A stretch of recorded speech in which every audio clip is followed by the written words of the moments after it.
नमस्कार। आज हम देखेंगे किस तरीके से इंग्लैंड जो उसका क्राउन है उसने किस तरीके से कोशिश की, जो ईस्ट इंडिया कंपनी भारत में एक तरीके से लूटपाट मचा रही थी उसे कंट्रोल करने की, या यूँ कहें कि अपने फ़ायदे के लिए कैसे कंपनी को मॉडिफाई करता चला गया और अंत में जाके जो सत्ता उसके डायरेक्ट कब्जे में आती है 1858 के आसपास।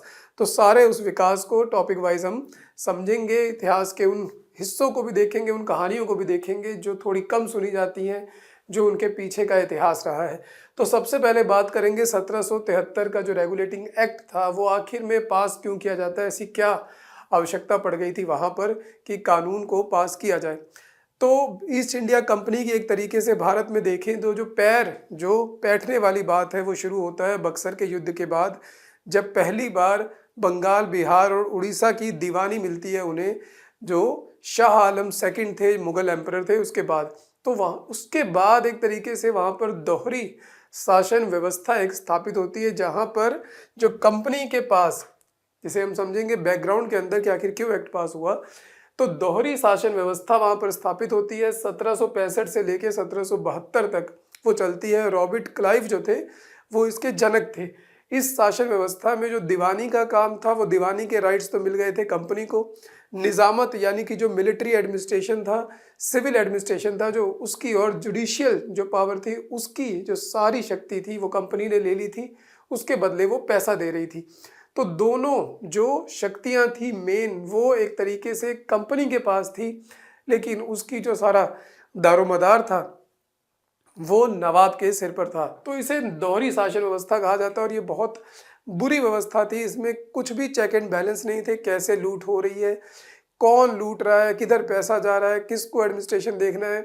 कहने का भाव कि अगर किसी को जस्टिस नहीं मिल रहा वो नजीम के पास जाए, यानी कि नवाब के पास जाए कि मुझे इंसाफ दो, तो वो कहेगा वो तो काम कंपनी का है। और कंपनी के पास जाओ तो कंपनी कहेगी वो काम तो हमारा है ही नहीं, क्योंकि वो शक्तियां तो अभी नवाब के पास ही है। तो कहने का मतलब बिल्कुल एक क्याओस वाली सिचुएशन थी। तो ये एक कारण था जिसकी वजह से वहाँ पर दिक्कत हो रही थी। और इसी के कारण एक और जो इशू बन रहा था, जो निजी व्यापार, जो कंपनी के जो नुमाइंदे हुआ करते थे वो अपना प्राइवेट व्यापार भी करते थे। यही एक कारण भी था कि जिसकी वजह से जो बक्सर का युद्ध होता है, तो निजी व्यापार चल रहा था, कंपनी लॉस में जा रही थी।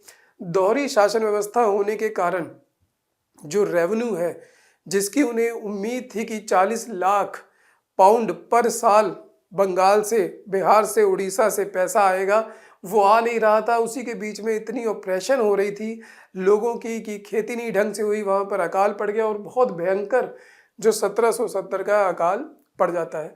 तो बिल्कुल क्राइसिस चल रहा था वहाँ पर बंगाल में, और ये सारी बातें वहाँ पर इंग्लैंड में भी पहुँच रही थी, जहाँ पर उनको लग रहा था जो कंपनी के जो नुमाइंदे हैं वो तो बहुत पैसा लेकर आ रहे हैं, लेकिन इंग्लैंड की जो सरकार है, जो क्राउन है, जो मोनार्की है, उसे कोई पैसा नहीं मिल रहा।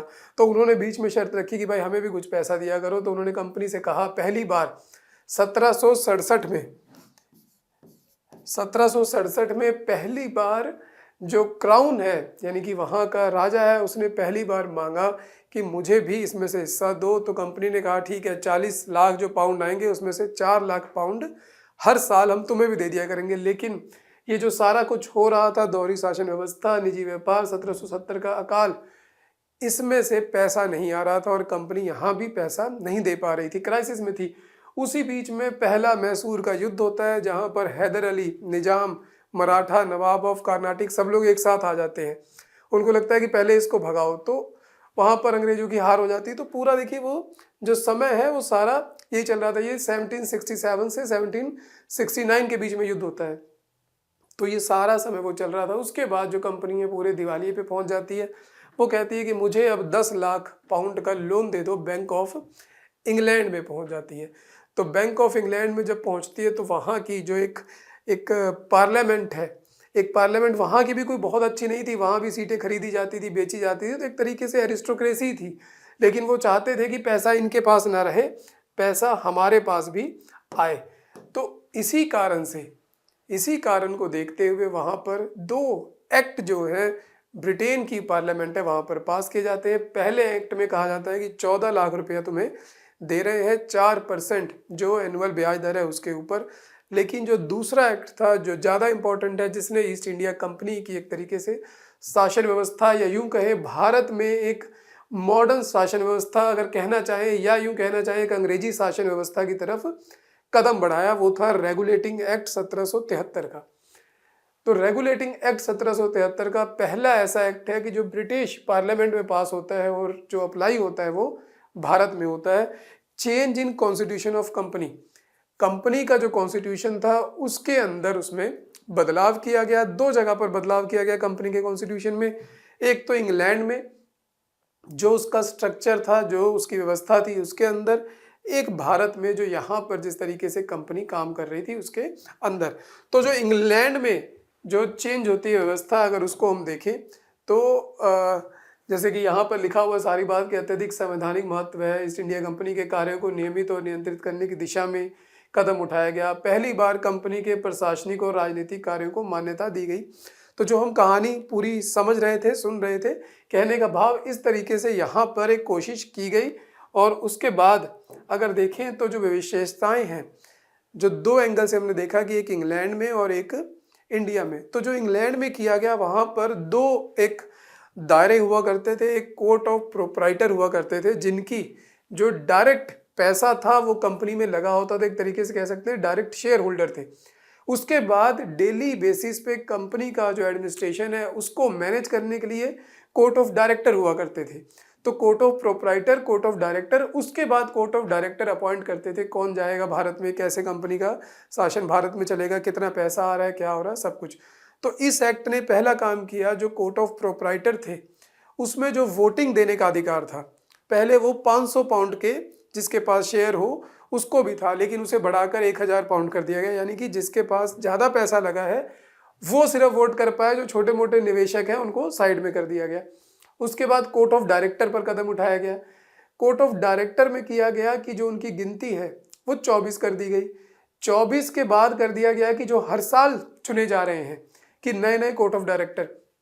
देखिए बहुत पैसा था भारत में, कोर्ट ऑफ डायरेक्टर के लिए वहां पर रिश्वत दी जाती थी कि मुझे चुन लो, क्योंकि जो वहां पर पहुंचेगा वो वहां से आने वाले पैसे में से पैसा खाएगा। तो हर साल चुना जाता था, हर साल वहां पर लूटपाट की सिचुएशन बन जाती थी। तो उन्होंने कहा ऐसा नहीं होगा, अब 4 साल के बाद चुने जाएंगे और इनमें से रिटायर भी होंगे, 1/4 हर साल रिटायर हो जाएंगे, उनको निकाल दिया जाएगा।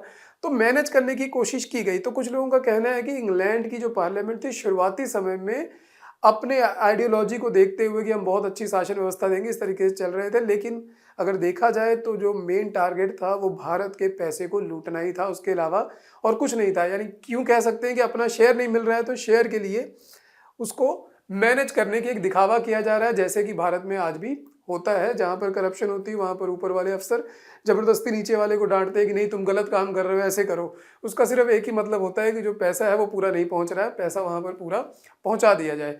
तो वही काम यहाँ पर किया गया। तो वहाँ पर इंग्लैंड में कोर्ट ऑफ डायरेक्टर और कोर्ट ऑफ प्रोप्राइटर में चेंज किया गया। और तीसरा कहा गया कि भारत में जो भी सरकार चलेगी, जो ये कंपनी चलाएगी, वहाँ पर ना रिश्वत ली जाएगी, ना कोई गिफ्ट लिया जाएगा, ना इनडायरेक्टली या डायरेक्टली किसी भी तरीके से नहीं लिया जाएगा। और लगभग लगभग जो प्राइवेट व्यापार है उसको बंद करने की तरफ उन्होंने आदेश दिए। तो ये तो इंग्लैंड का था। यहाँ पर अगर देखें हम तो निजी व्यापार करने और भारतीय लोगों से उपहार और रिश्वत लेने पर प्रतिबंध लगाया। कोर्ट ऑफ डायरेक्टर उसके अंदर वहाँ पर चेंजेस लाए। उसके बाद कोर्ट ऑफ डायरेक्टर को कहा कि तुम 24 तो चुन लियो, लेकिन अब जो रेवेन्यू का सारा रिकॉर्ड है वो तुम लेकर आओगे। किसको दिखाओगे? जो वहाँ की ट्रेजरी का जो खजाने का मंत्री है उसको दिखाओगे। और जो सिविल और मिलिट्री एडमिनिस्ट्रेशन है वो सारा कुछ किसको दोगे? एक कोई भी सेक्रेटरी ऑफ स्टेट, यानी कि ब्रिटिश गवर्नमेंट का सेक्रेटरी ऑफ स्टेट, भारत का नहीं, उसके सामने रखोगे। तो पहली बार कोर्ट ऑफ डायरेक्टर के थ्रू वहाँ पर जो भारत में कंपनी काम कर रही थी उसको कंट्रोल करने की कोशिश की गई। तो भारत में इसके राजस्व, नागरिक और सैन्य मामलों की जानकारी ब्रिटिश सरकार को देना आवश्यक कर दिया गया कोर्ट ऑफ डायरेक्टर के थ्रू। तो ये तो इंग्लैंड में चेंजेस हो गए। भारत में भी बहुत बड़े चेंजेस हुए। सबसे बड़ा जो चेंज था, गवर्नर ऑफ बंगाल का नाम बदलकर अब कर दिया गया गवर्नर जनरल ऑफ बंगाल। तो गवर्नर जनरल ऑफ बंगाल करने का मतलब है कि अब जो गवर्नर जनरल है, यानी कि जो बंगाल का गवर्नर है, उसकी एक तरीके से पावर बढ़ा दी गई। तो पावर क्या बढ़ा दी गई? पहले तो गवर्नर जनरल बंगाल कर दिया गया, उसके बाद उसके अधीन कुछ मैटर्स में, वो मैटर्स लिखे नहीं गए इस कॉन्स्टिट्यूशन में। 1773 के एक्ट में बहुत सारी कमियां थी कि कोई भी चीज़ को डिफाइन नहीं किया गया। ये नहीं कहा गया कि बंगाल कि जो गवर्नर जनरल है उसके अधीन जो बम्बई और जो मद्रास की प्रेसिडेंसी आ गई है उसके कौन कौन से हक मिल गए, बस ये कहा गया कि सुपरिटेंडेंट करेगा। तो इसलिए ये थोड़ा बड़ा हो गया। तो अगर प्रश्न आ जाए या कोई पूछे तो सबसे पहले क्या है कि इस एक्ट में कहा गया कि मद्रास और बम्बई एक तरीके से बंगाल के गवर्नर के अधीन आ जाते हैं। उसके बाद यहाँ पर 4 सदस्य की एक कार्यकारी परिषद बना दी गई, यानी कि एक गवर्नर जनरल प्लस 4 और काउंसिल, तो 5 आदमी हो गए यहाँ पर। फिर उसमें गवर्नर जनरल को कास्टिंग वोट का अधिकार दे दिया गया कि अगर दोनों जो मेंबर हैं उनका जो फैसला आपस में बिल्कुल डिवाइड हो जाए तो उसका क्या करेंगे, वहाँ पर कास्टिंग वोट करेगा कौन, गवर्नर जनरल, और अपने फैसले को ओवरराइड कर देगा। तो एक तरीके से 5 आदमी यहाँ पर हो गए, ठीक है। लेकिन यहाँ पर भी इशू, इनका लड़ाई चलती रहती है। ये अपने आप को सब समझने लगे कि हम बहुत बड़ी पार्लियामेंट में आके बैठ गए। शायद हो सकता है कि थोड़ा बहुत थॉमस पेन वगैरह जो अमेरिकन रेवोल्यूशन थी उससे इंस्पायर हो, क्योंकि वही समय चल रहा है। देखिए 1773 है, 1776 में वहाँ पर अमेरिकन रेवोल्यूशन की एक तरीके से तैयारी चल रही है, वहाँ पर इशू बन रहा है, फिलाडेल्फिया डिक्लेरेशन हो रही है। तो देखिए सब कुछ जुड़ा हुआ है एक दूसरे से। तो यहाँ पर जो आए थे 4 मेंबर, उनको लगता था कि हम यहाँ पर भी कुछ बड़ा करना है, हमें बहुत बड़ा काम दिया गया है, यहाँ पर एक तरीके से पूरा सुधार देना है, यानी कि एक जो हमारी आइडियोलॉजी है, जो हमारे विचार चल रहे हैं उसको पूरी तरीके से अप्लाई कर देना है। तो पहले गवर्नर जनरल इसके अंदर जो बनते हैं लॉर्ड वारेन हेस्टिंग्स। तो इकलौता governor general Lord Warren Hastings ही रहता है जो इस एक्ट के अंदर काम करता है। तो बम्बई और मद्रास के गवर्नर बंगाल के गवर्नर जनरल के अधीन आ गए। कलकत्ता में 1774 में एक उच्चतम न्यायालय सुप्रीम कोर्ट की स्थापना की गई। ये एक दूसरा बड़ा कदम था। एक पहला बड़ा कदम ये था, दूसरा ये था, तीसरा बड़ा कदम था कलकत्ता में यहाँ पर एक उच्चतम न्यायालय स्थापित किया गया। ये भी बड़ा एक वियर्ड सा यहाँ पर प्रोग्राम चलाया गया एक तरीके से कलकत्ता में।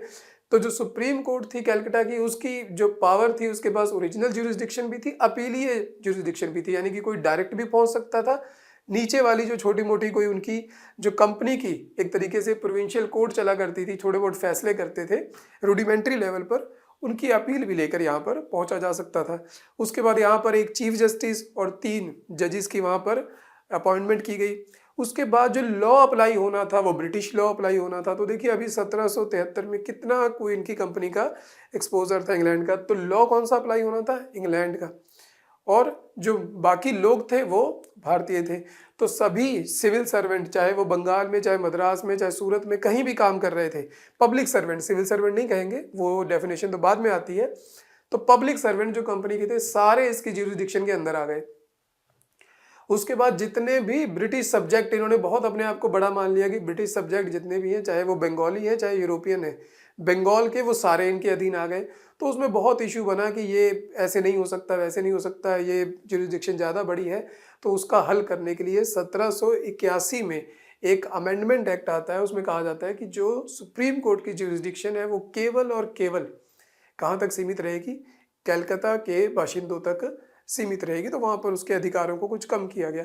लेकिन जो मेन एक इशू बनता है 4 सदस्यीय जो ये गवर्नर जनरल इन काउंसिल थी और सुप्रीम कोर्ट एक्ट्स को लेकर, नोटिफिकेशन को लेकर, जब भी एक काउंसिल कोई नोटिफिकेशन या कोई लॉ या कोई रेगुलेशन बनाती, इस एक्ट में कहा गया मैंडेटरी था कि जाकर ये सुप्रीम कोर्ट में देंगे, सुप्रीम कोर्ट उसको पढ़ेगा, उसको पढ़ने के बाद उनको लगेगा अगर कि ये लीगली सही है तो उसको नोटिफाई करेंगे। अगर नोटिफाई करेंगे तभी वो रूल और रेगुलेशन आगे जाकर अप्लाई होगा, नहीं तो नहीं होगा। एक तरीके से इनडायरेक्टली वीटो पावर थी सुप्रीम कोर्ट के पास यहाँ पर। ये भी बहुत इशू बना। तो 1781 का जो अमेंडमेंट एक्ट आया उसमें ये पावर भी इनसे ले ली गई। तो देखिए यहाँ पर क्या हो क्या रहा है, यहाँ पर पता नहीं किसी को भी करना क्या है, किस तरीके से आगे बढ़ना है, किसी को कुछ नहीं समझ में आ रहा। क्योंकि अभी बंगाल में नवाब था, चाहे वो नाम के लिए था, बंगाल का नवाब अभी था, उसके पास एक तरीके से शक्तियां थी कि भाई वही सब कुछ है। लोगों की जो भावना थी नवाब के साथ थी। इंग्लैंड की पार्लियामेंट नहीं चाहती थी कि नवाब की अथॉरिटी को चैलेंज किया जाए, इसलिए ऐसा एक गोलमोल सा एक्ट बनाया कि वो किसी काम का था नहीं, लेकिन बस उसकी एक ऐतिहासिक वैल्यू है कि किस तरीके से यहाँ पर पहली बार कोशिश की गई। तो यहाँ पर अगर देखें तो संशोधित अधिनियम 1781, रेगुलेटिंग एक्ट 1773 की कमियों को दूर किया उसने, एक्ट ऑफ सेटलमेंट भी इसको कहा जाता है। जो हमने 2 बातें की, खास करके सुप्रीम कोर्ट की ज्यूरिसडिक्शन थी और जो एक्ट को लेकर दोनों में विवाद रहता था उसको यहाँ पर सॉल्व किया गया। लेकिन वही बात कि यहाँ पर कहाँ मामला रुकना था, 1784 पहुंचते पहुंचते कंपनी फिर बहुत सारे एक्ट्स में उलझ जाती है, भारत में ऊटपटांग काम करती है, फिर से दिवालिया होने लग जाता है। दिवालिया के कारण ये थे कि अननेसेसरली युद्ध लड़े जा रहे थे, अननेसेसरली यहाँ पर रिश्वत ली जा रही थी, पैसा कमाया जा रहा था। अब इनको नवाब कहा जाता था कि वहाँ पर जाते थे, कहा जाता था कि अभी ये इंडियन जो नवाब है उसकी कॉपी करके अंग्रेजी नवाब बन चुके हैं। तो फिर पास होता है पिट्स इंडिया एक्ट। तो पिट्स इंडिया एक्ट की अगर बैकग्राउंड देखें तो जो हम यहाँ पर देख रहे हैं बहुत रेयर, आप सबने वो चीज़ें देखी होंगी किस तरीके से बैकग्राउंड बहुत इंपॉर्टेंट है, तभी वो कंसेप्ट पूरे तरीके से याद रहता है कि भारत में क्यों वो चीज़ की जा रही थी। तो देखिए, प्रथम मराठा युद्ध हो चुका था उस दौरान 1776 से 82 के बीच में, तो ये सारी चीज़ें बहुत मैटर करती हैं। द्वितीय मैसूर युद्ध 1780 से 84 के बीच में, जब तक ये एक्ट पास होता है तब तक ये दोनों युद्ध हो चुके थे। पहले मराठा युद्ध में तो बिल्कुल बराबरी का मामला था, बिल्कुल अंग्रेजों की हालत खराब हो गई थी। दूसरे मैसूर युद्ध में थोड़ा बहुत वो ऊपर जाते हैं, लेकिन जो यहाँ पर खर्चा हो रहा था वो खर्चा बहुत अधिक हो गया था। ये फिर से दिवालिया हो गए, फिर से इंग्लैंड में पहुंच गए कि हमें पैसा दो कंपनी। इस बार वहां पर और दुश्मन इनके बैठे थे, उन्होंने कहा कि अब आओ बेटा, अब बताते हैं तुम्हें, अब तुम्हें सही बताते हैं। तो जो लॉर्ड फॉक्स थे, जो उस वक्त एक तरीके से प्राइम मिनिस्टर थे वहाँ के, उन्होंने कहा कि एक इंडिया बिल इंट्रोड्यूस किया पार्लियामेंट में, वहाँ पर लगभग 1783 के आसपास। तो उन्होंने इंट्रोड्यूस किया और उसके बाद उसमें उन्होंने प्रोविजन किया कि सारी कंपनी की पावर्स को लेके क्राउन को दे देनी चाहिए। तो उन्होंने पूरा एक एक्ट बनाया कि यहाँ पर अपॉइंट करेंगे, वो व्यक्ति वहाँ कंपनी का काम देखेंगे जो क्राउन को डायरेक्ट रिप्रेजेंट करेगा। लेकिन यहाँ पर इशू ये था कि कंपनी के लोगों के पास अभी भी पैसा था, उन्होंने खूब पैसा ऑपोजिशन को दिया वहाँ पर। तो वहाँ पर ऑपोजिशन में हुआ करते थे पिट्स। पिट्स ने कहा कि ये नहीं हो सकता।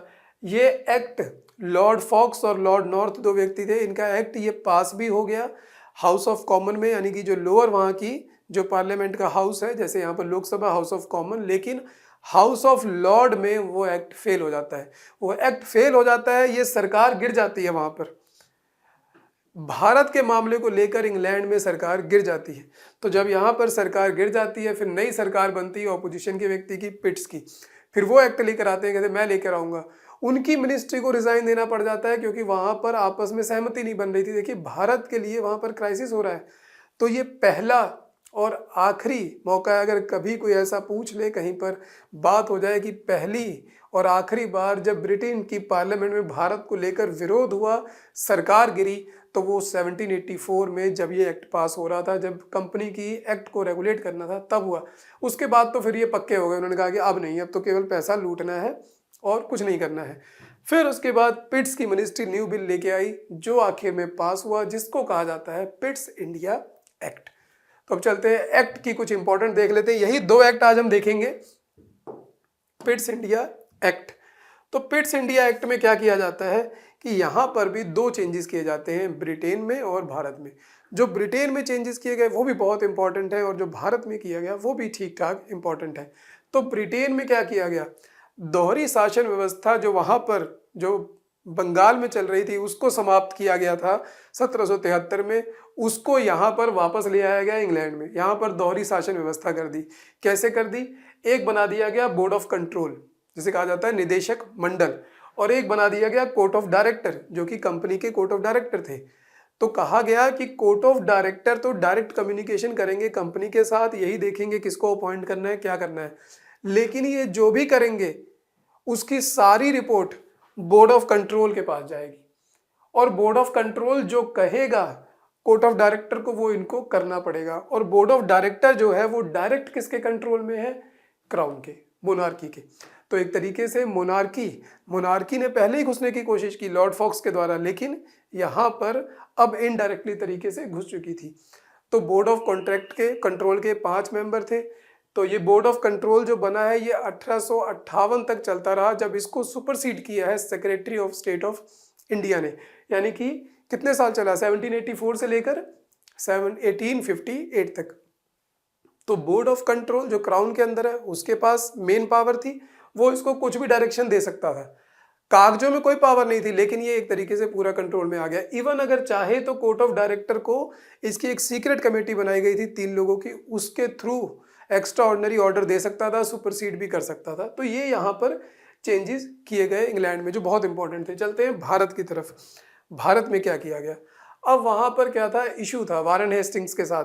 वो कह रहा था कि यार 4 आदमी तुमने काउंसिल में बिठा दिए, ये कभी मेरी बात ही नहीं सुनते हैं, हमेशा अपनी चलाते हैं, कोई रूल एंड रेगुलेशन नहीं बनने देते हैं। तो उन्होंने इसमें क्या किया, उन्होंने यहाँ पर मेंबर कर दिए 3, एक मेंबर को कम कर दिया। अब टोटल आदमी हो गए 4। अब गवर्नर जनरल के पास पूरी पावर आ गई थी, एक तरीके से कास्टिंग वोट उसकी थी। अगर वहाँ पर थोड़ा सा भी इशू बन रहा है, एक मेंबर नहीं आया हुआ, 2 मेंबर में बीच में मतभेद हो रहा है, तो गवर्नर जनरल जो चाहे वो कर सकता है। तो गवर्नर जनरल को यहाँ एक तरीके से पावर दी गई। लेकिन इस काउंसिल मेंबर में एक मेंबर, इंपॉर्टेंट पॉइंट है, कमांडर एंड चीफ भी होगा। कमांडर एंड चीफ एक अलग से होगा, गवर्नर जनरल अलग होगा। उसके बाद मद्रास और बॉम्बे कंप्लीट सबऑर्डिनेशन कर दी गई यहाँ पर। अब यहाँ पर लिख दिया गया diplomatic relation, revenue matter, military matter, civil matter, सब कुछ डायरेक्ट सुपरिंटेंडेंस हो गई किसकी, पिट्स इंडिया एक्ट के अंदर गवर्नर जनरल ऑफ बंगाल की। तो अब यहाँ पर कंप्लीट सबऑर्डिनेशन हो गई। और तीसरी इंपॉर्टेंट बात, ओनली कवेनेटेड सर्वेंट। अब यहाँ पर कहा गया कि जो शपथ लेकर नहीं जा रहे हैं, जो कैसे भी नौकरी लग रही है वहाँ पर जाकर वहाँ पर लूटमाट मचा रहे हैं, उसमें सही नहीं है। अब एक तरीके से सिविल सर्विस की जो शुरुआत है उसका बेस अगर देखें तो यहाँ पर दिखता है ओनली कवेनेंटेड सर्वेंट, यानी कि जो एक शपथ पत्र, जो एक एलिगेंस लेकर आएंगे। कुछ जगह पर कहा जाता है कि केवल ब्रिटिश ही ऐसे हुए करते थे शुरुआती दौर में, जो कवेनेंटेड सर्विस होते थे। जो अनकवेनेंटेड होते थे, जिन्होंने शपथ नहीं ली, उसमें भारतीयों को लिया जाता था। तो बेसिकली मतलब था यहाँ पर कि जो एक सैंक्टिसिटी है जो कंपनी की, जो उसके सिस्टम की, वो बनाई रखी जा सके, इनके ऊपर विश्वास किया जा सके, क्योंकि ये चोरी नहीं करेंगे, ये शपथ देकर वहाँ पर आएंगे। तो ये चेंजेस यहाँ पर मेन किए गए। तो ये पिट्स इंडिया एक्ट के मेन चेंजेस थे। और उसके अलावा अगर हम देखें तो उसके बाद एक और एक्ट पास किया जाता है। जैसे यहाँ पर देखें पिट्स इंडिया एक्ट में, तो पिट्स इंडिया एक्ट 1784। तो यहाँ पर जो हमने सारी बातें की वो हो गई पिट्स इंडिया एक्ट की। उसके बाद फिर से इसमें भी एक अमेंडमेंट की जाती है 1786 में, जब कॉर्नवालिस को गवर्नर जनरल बनाकर यहाँ पर भेजना था। गवर्नर जनरल ने कहा कि ये तुम्हारी रोज रोज की लड़ाई मुझसे नहीं होगी, मुझे तो 2 आदेश तो पहले दो कि कमांडर इन चीफ भी मैं ही रहूँगा। तो स्पेशली 1786 का जो अमेंडमेंट था वो किया जाता है कि गवर्नर जनरल और कमांडर इन चीफ एक ही व्यक्ति हो सकता है, वो लॉर्ड कॉर्नवालिस बनकर वहाँ पर आते हैं। और उसके बाद लॉर्ड कॉर्नवालिस ने कहा कि मुझे एक और पावर दो कि मैं ये काउंसिल में बहस बूस में यकीन नहीं रखता, मेरा मन करेगा तो वो करूँगा। उन्होंने कहा कि ठीक है, अगर आपका मन करे आप कुछ भी करो, लेकिन उसकी जिम्मेवारी आपकी रहेगी। तो ये था 1786 का अमेंडमेंट। तो ये थे शुरुआती 2 एक्ट, किस तरीके से कंपनी के अधिकारों के ऊपर ब्रिटेन की पार्लियामेंट काम कर रही थी। इसी कड़ी में आगे बढ़ेंगे। आगे के और जो चार्टर एक्ट हैं, तमाम जो इस तरीके की डेवलपमेंट है इतिहास में, जो बहुत एक कठिन भी है लेकिन इम्पॉर्टेंट भी हैं और बड़ी शानदार भी हैं, और जिनका इतिहास अगर पढ़ें, उनकी बैकग्राउंड को देखें तो बहुत मज़ा भी आता है। इसी को लेकर हम आगे बढ़ेंगे। तो आज के लिए धन्यवाद, फिर मिलेंगे अगले वीडियो में। नमस्कार।